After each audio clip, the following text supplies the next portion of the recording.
বাবা মা কোনোদিন জিজ্ঞাসা করেনি তোমার কত টাকা ইনকাম হচ্ছে, কই খরচ করতেছো, হ্যাঁ।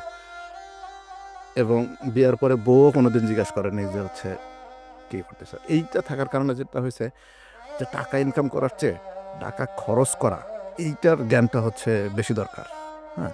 তো এখন ওইভাবে তো হচ্ছে বাইরে চলাফেরা করে সবার সাথে ওঠা বসা করে মানুষ আনি সুন্দর করে আলতো করে বাবা মা মানুষ করছে, হ্যাঁ। এখন ওই জিনিসটা না থাকার কারণে যেভাবে ইনকাম হচ্ছে সব শেষ হয়ে গেছে, শেষ হয়ে গেছে, মাঝে মাঝে সব টাইম হয়ে যায়, এইরকম অবস্থা।